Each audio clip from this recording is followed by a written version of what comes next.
दोस्तों, म्यूजिक के बारे में यह कहा जाता है कि म्यूजिक वह भाषा है जो पूरी दुनिया को समझ आती है और हम भारतीय लोग इस बात को बहुत अच्छी तरह से जानते भी हैं, क्योंकि हमारे संगीत को सिर्फ भारत ही नहीं बल्कि पूरी दुनिया में ही पसंद किया जाता है।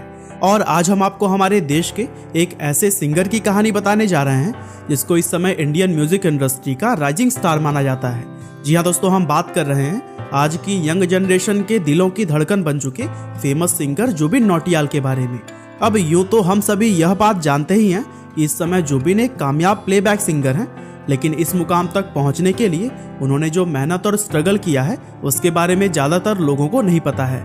और इसलिए आज की हमारे इस इंटरेस्टिंग वीडियो में हम आपको जुबिन नौटियाल के स्ट्रगल से लेकर कामयाबी हासिल करने तक की पूरी कहानी बताएंगे। तो चलिए दोस्तों, अब इस मज़ेदार वीडियो को शुरू करते हैं।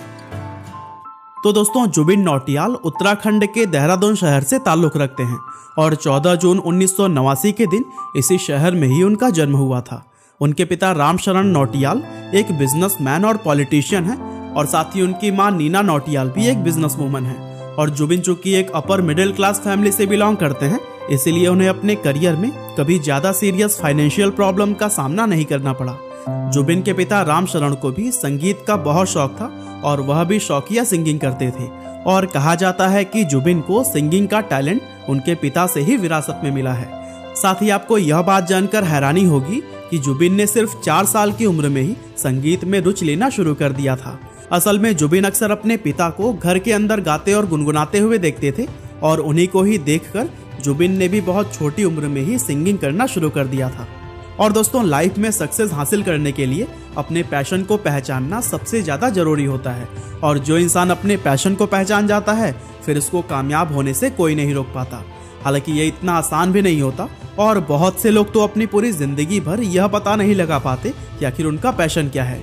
लेकिन जुबिन नौटियाल एक ऐसे शख्स हैं जिन्हें बचपन से ही समझ आ गया था कि संगीत ही उनका पैशन है और उन्हें आगे चलकर एक कामयाब सिंगर बनना है।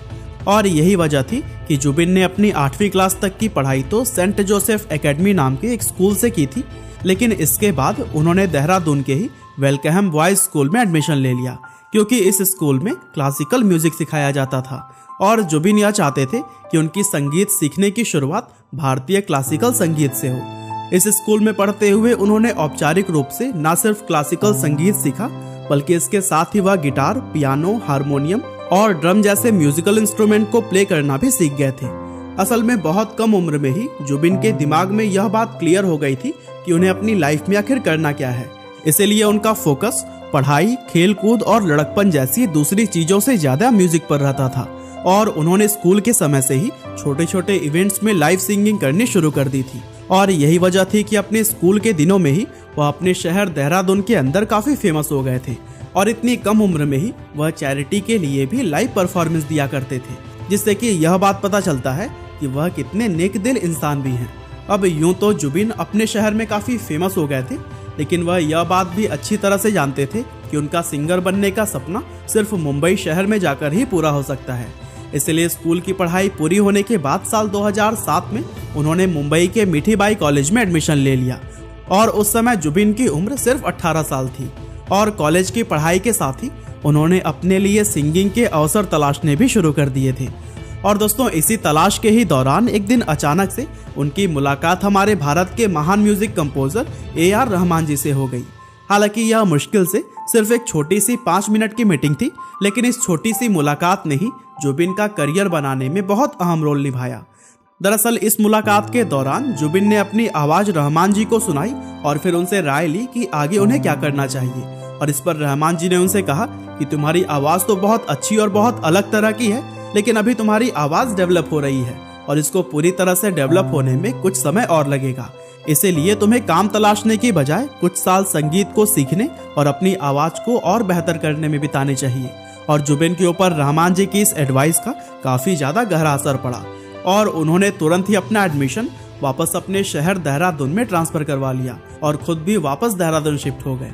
अपने शहर में वापस आने के बाद उन्होंने फिर से अपनी स्कूल की टीचर वंदना श्रीवास्तव से म्यूजिक की ट्रेनिंग लेनी शुरू कर दी और इस दौरान बीच बीच में वह बनारस जाकर छन्नूलाल मिश्रा जी से लाइट क्लासिकल भी सीखते रहे। इसके अलावा उन्होंने हिंदुस्तानी क्लासिकल म्यूजिक की ट्रेनिंग अपने गुरु मिस्टर सामंत से ली थी और साथ ही वेस्टर्न म्यूजिक सीखने के लिए वह चेन्नई भी गए, जहां उन्होंने फेमस गिटारिस्ट रामास्वामी प्रसन्ना जी से ट्रेनिंग ली। और दोस्तों, जुबिन ने अपने अगले 4 साल इसी तरह मेहनत से अलग अलग जगहों पर संगीत सीखते हुए बिताए, क्योंकि इंडियन म्यूजिक इंडस्ट्री में उतरने से पहले वह संगीत की सभी बारीकियों को सीखना और समझना चाहते थे। और फिर 4 साल लगातार ट्रेनिंग करने के बाद से जब उन्हें लगा कि वह प्लेबैक सिंगिंग के लिए तैयार हैं, तब उन्होंने एक बार फिर से अपना रुख मुंबई की तरफ कर लिया। और यह साल था 2011 का, जब जुबिन मुंबई में अपने लिए सिंगिंग के अवसर तलाश रहे थे।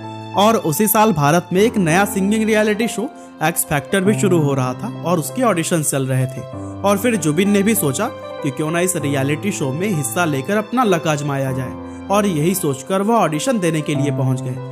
अब चूंकि जुबिन एक टैलेंटेड सिंगर थे, इसीलिए इस शो में उनका सिलेक्शन बहुत ही आसानी से हो गया था। वैसे आपको यह बात जानकर काफी हैरानी होगी कि इतना जबरदस्त सिंगर होने के बावजूद भी जुबिन इस शो में टॉप 25 से आगे नहीं बढ़ पाए थे।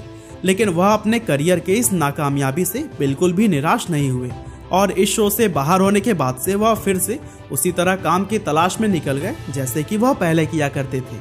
उस समय जुबिन अपने कंधे पर गिटार लटकाए पूरे मुंबई शहर में अलग अलग म्यूजिक प्रोडक्शन ऑफिसेज के चक्कर लगाते थे। और चूंकि इस इंडस्ट्री में उनकी कोई जान पहचान नहीं थी, इसीलिए बहुत से ऑफिसेज में तो उन्हें घुसने भी नहीं दिया जाता था। लेकिन इस रियलिटी शो का हिस्सा बनने से जुबिन को यह फायदा हुआ था कि म्यूजिक इंडस्ट्री से जुड़े हुए कुछ लोग उन्हें पहचानने लगे थे, जिसकी वजह से उन्हें सॉन्ग्स के स्क्रैच गाने का काम मिलने लगा था।